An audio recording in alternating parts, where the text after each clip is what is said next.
In today's lecture, we are going to master Match the Headings question set of IELTS reading module. This particular question type is known to be the most time-consuming question set out of all the questions that you're given.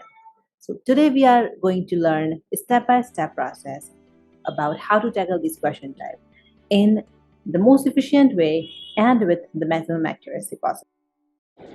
Before we begin, you must remember that you should always attempt match the headings question set before any other question for the particular passage.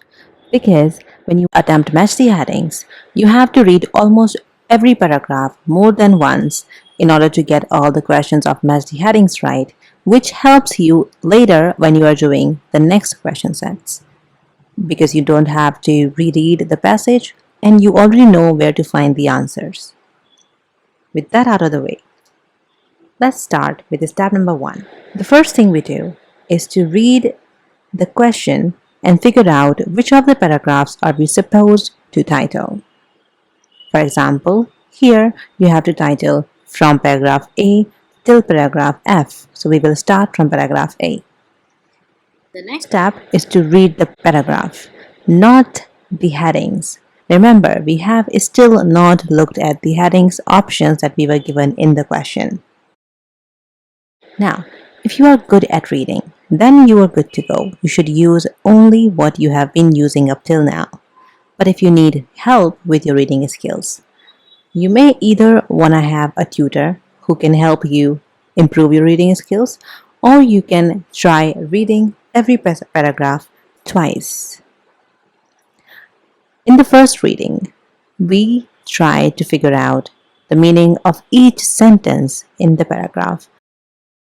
Once you have finished till the very last sentence, now it's time to reread the paragraph, and it's time for you to name the paragraph yourself. You still have not looked at any of the given options.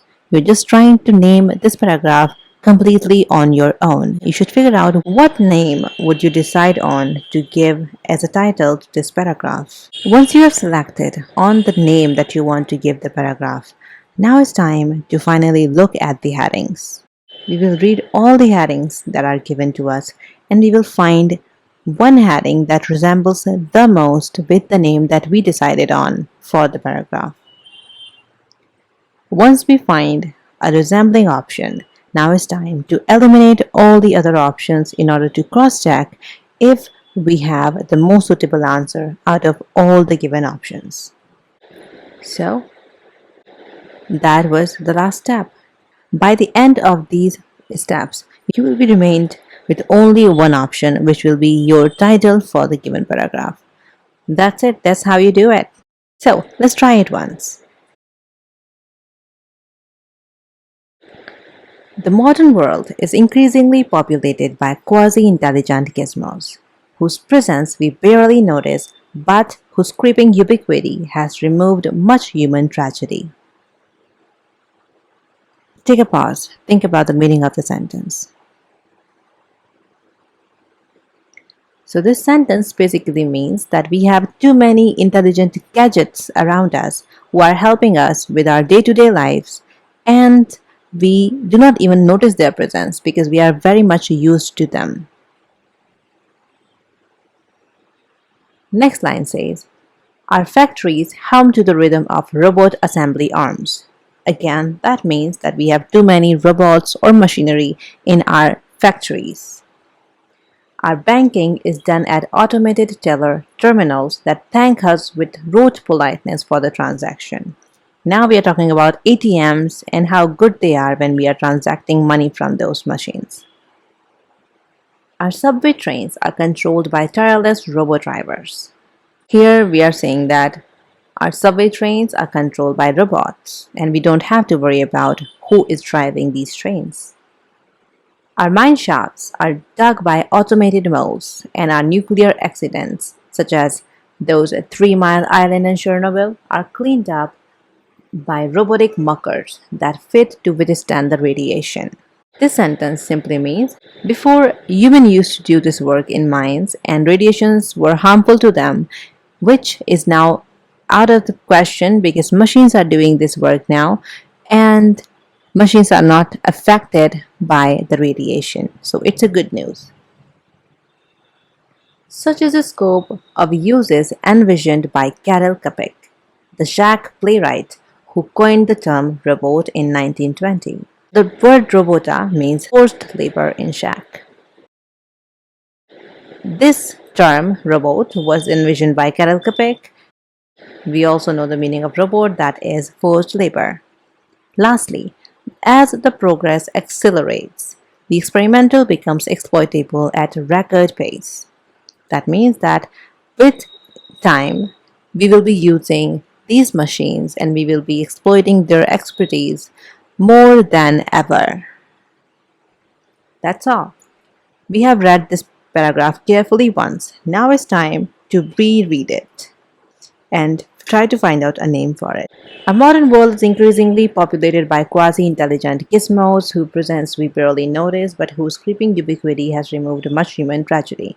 From there, we can figure out too many gadgets in our day-to-day lives, which we like, which are helpful to us. Now, our factories hum to the rhythm of robot assembly arms. Our banking is done at automated teller terminals that thank us with rote politeness for the transaction. Our subway trains are controlled by tireless robot drivers. Our mine shafts are dug by automated molds, and our nuclear accidents, such as those at 3 Mile Island and Chernobyl, are cleaned up by robotic muckers fit to withstand radiation. All of these sentences were just an example of how we use machinery in our day to day life and how much helpful they are to us. Such as a scope envisioned by Karel Capek.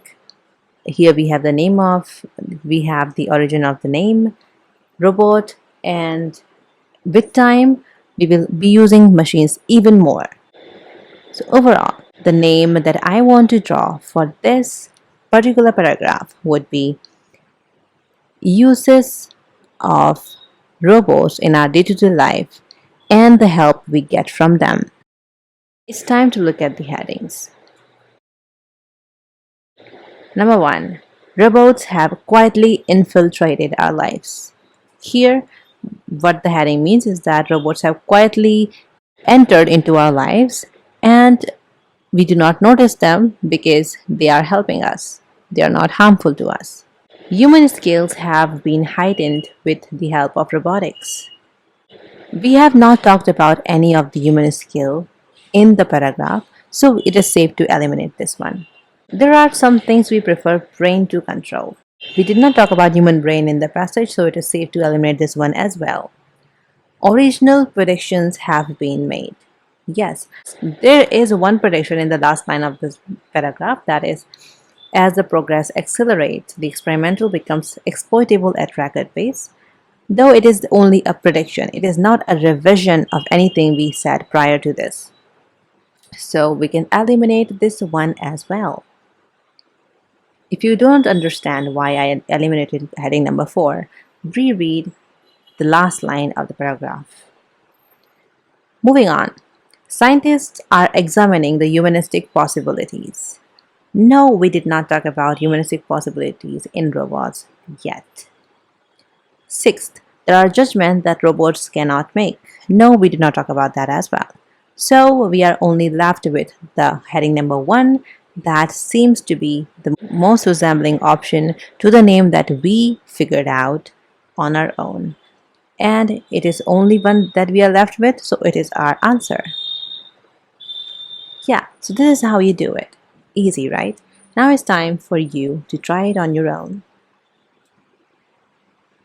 Remember, you have to read this paragraph twice, once sentence by sentence, and the second time when you read it, you have to keep in mind that you are going to name the paragraph completely on your own. Then you will look at the headings, figure out which heading resembles with your name the most, and then eliminate the remainings. In case you end up with more than one heading, just write down these two options as the probable answer for the given paragraph and move on to the next paragraph, because you will end up using one of the headings for the other paragraph. Then you will have a unique name for every paragraph in itself. Take your time, read it, and then reread it.